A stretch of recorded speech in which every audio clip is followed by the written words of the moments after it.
Live Maharashtra times news चॅनलला like करा, share करा व सबस्क्राईब करा। लाईव्ह महाराष्ट्र पोलीस टाइम प्रत्येक जिल्ह्यात व तालुक्यात व प्रत्येक खेडेगावात प्रतिनिधी नेमणे आहे।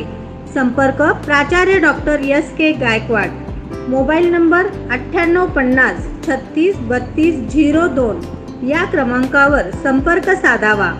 अन्यायाच्या विरोधात झगडणारे व न्यायाला वाचा फोडणारे, अन्यायावरती मात करणारे, अन्यायाला फुंकर घालणारे एकमेव लाईव्ह महाराष्ट्र पोलीस टाइम्स। सरकार मान्य प्रवेश देणे चालू आहे। Abhinav college of medical research education and engineering management Solapur या कॉलेजमध्ये विविध कोर्सेसना प्रवेश देणे चालू आहे। महालक्ष्मीनगर शासकीय ITI कॉलेजच्या पाठीमागे Vijapur road Solapur, mobile number 9850 36 32 02। आपल्याकडील बातम्या, जाहिरात, आपल्या मित्र परिवारातील व नातेवाईकातील वाढदिवस, शाळा, कॉलेज, महाविद्यालयाची जाहिरात व विविध सोहळे यांची जाहिरात घेणे चालू आहे।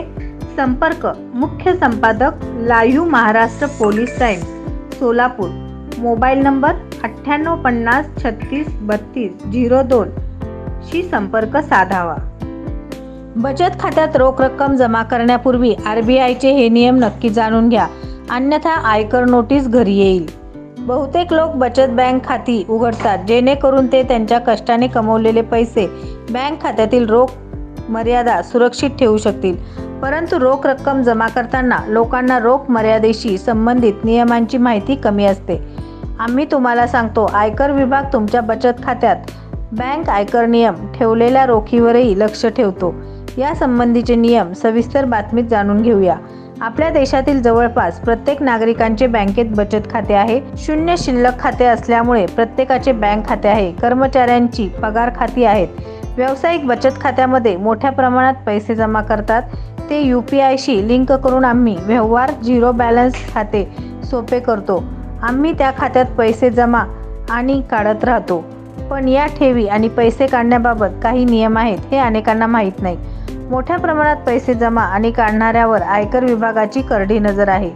तुम्हाला त्या नियमांची माहिती असायला हवी जेणेकरून तुम्हाला कोणतीही अडचण येऊ नये।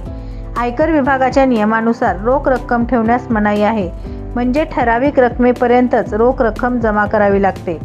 आयकर विभागाने मनी लॉन्ड्रिंग, खात्यातील रोख मर्यादा आणि यासारख्या बेकायदेशीर आर्थिक क्रियाकलापांना प्रतिबंध करण्यासाठी अशी तरतूद केली आहे। आता आपण याबद्दल संपूर्ण माहिती पाहूया। ठेव मर्यादा काय आहे? नियमानुसार तुम्ही ₹10 लाख किंवा त्याहून अधिक रक्कम जमा केल्यास तुम्हाला आयकर विभागाला कळवावे लागेल।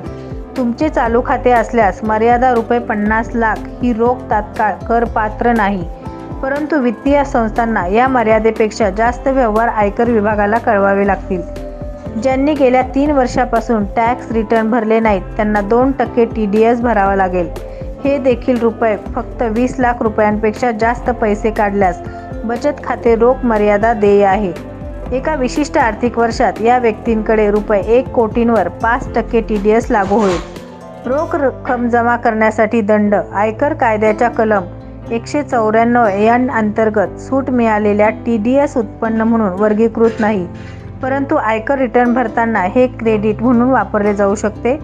ITR फायलिंग टिप्स आयकर कायद्याच्या कलम 269 ST नुसार एखाद्या व्यक्तीने विशिष्ट आर्थिक वर्षात बँकेतील रोख मर्यादा नियम ₹2 लाख किंवा त्याहून अधिक रोख रक्कम जमा केल्यास दंड आकारला जाईल।